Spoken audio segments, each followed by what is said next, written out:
Hi everyone, it's Simon here from Sterling Coaching again for this week's Monday's Moment video on this glorious Monday day, which you can see I'm taking the full advantage of recording this live session out in the open. Now, one of the things I get really frustrated with is attending an event, whether it's a face-to-face event or an online event, and you get to the end of it, you feel that you've taken great value from it, but then you just get this, how would you describe it? Overwhelming sales pitch, and you get so frustrated that you've been sold to in such a heavy way. And that's what I'm going to talk about today and share the example of the way that I've been sold to in some events, and try and give each of you a way that if you hold an event, you can do it differently, or if you attend an event, what you should be looking for and how you can do that. I'll see you in just a few seconds.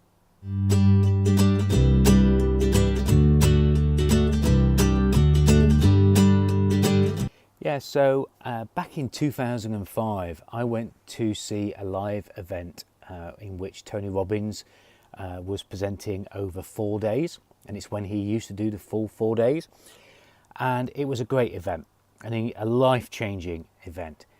But day 4 was a sales day. So we had 3 incredible days, but day 4 was just trying to sell you into his platinum program, into his CD set, into all different things. And I know that was the way it was done back then, but it left me feeling very frustrated with that kind of sales pitch at the end. And as somebody who does seminars, workshops and webinars, I'm very conscious of that uncomfortable sense when I go from delivering value to actually then trying to convert people into a follow-up appointment of some sort. So that pitch at the end, I find, 1, very awkward as a person delivering any kind of training course, but 2, really disappointing when you receive it.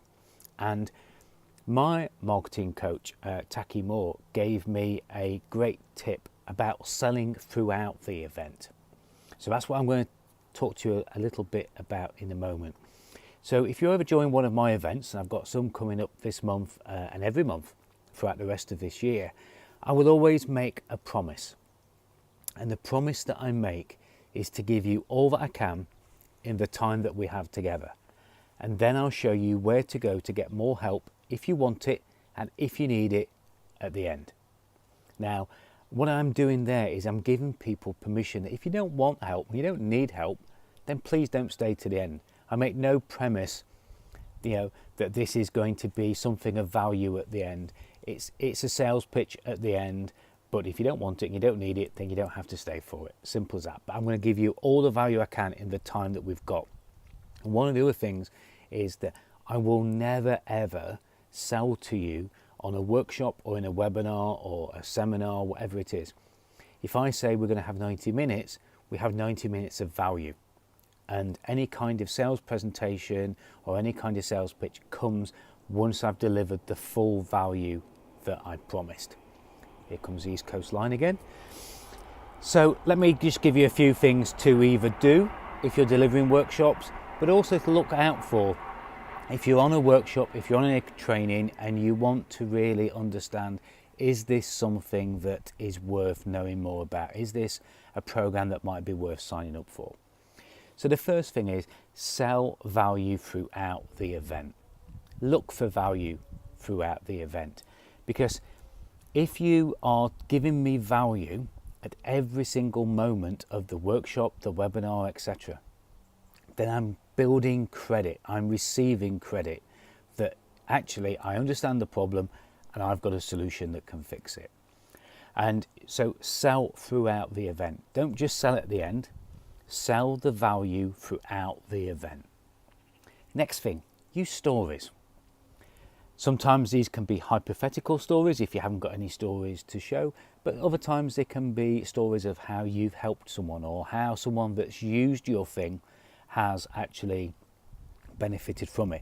If you're attending a workshop, look for those stories, look for those metrics, look for those illustrations that what this person is talking about really does work. Show the tools is the next thing. You know, if you've got a worksheet, if you've got a widget that can help people, tell them that using my template, using my Roscoe framework, which is a great tool that Harlan, one of the coaches in my group, uses. Show people the utility belt that you have around you, the Batman utility belt that shows all the tools that you can help people utilize for the success. So tell stories and show the tools, and then illustrate the proof. You know, if you've got any kind of event, don't just have "that was great," said Bill. Get Bill on there. Get Bill telling other people how he has or she has, whatever it is, has done to help get the success. What have they used? What have they done with you that gets that success? And if you can't do that, perhaps play a video. If you can't do that, then perhaps have some text. But make sure that you're showing and illustrating the proof of the success of what you're teaching actually works, even if it's just worked not by buying a program from you, but it's worked because somebody was on one of your workshops, they took some of the advice and then they got success because of it. So illustrate the proof. And again, if you're attending, look for that proof. Look for those stories, look for those tools, look for that value being sold throughout the whole thing. So just a few things to help you not get frustrated with the heavy-handed sales pitch at the end, the frustration and the disappointment of getting value but then just having this obscene sales pitch where, you know, you're not allowed out of the room, the doors are locked and you're not allowed out until you buy something. That's not what we want in today's training, today's workshop, webinar environment.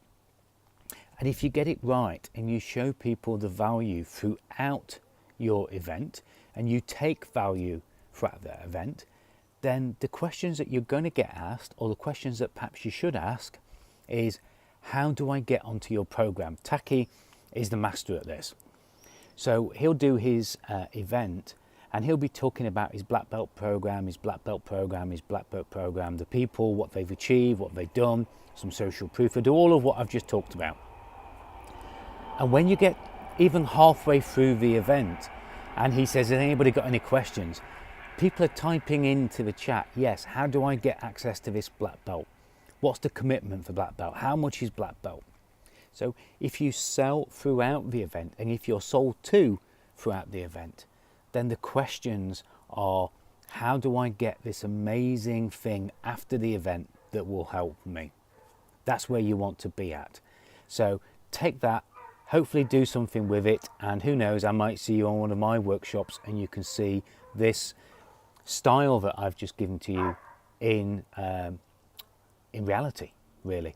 And of course, please like, share, please promote this social media post wherever you're seeing it, on whatever platform, to your audience, and please share it with other people. And who knows, if you're holding an event, you might take some tips, and if you're attending an event, you might actually have some key points to look for that will enable you to take better value from that event and make an informed decision of whether you're going to sign up for something later on. Thanks very much, and I will see you on the next post or the next Monday's Moment video. Bye for now.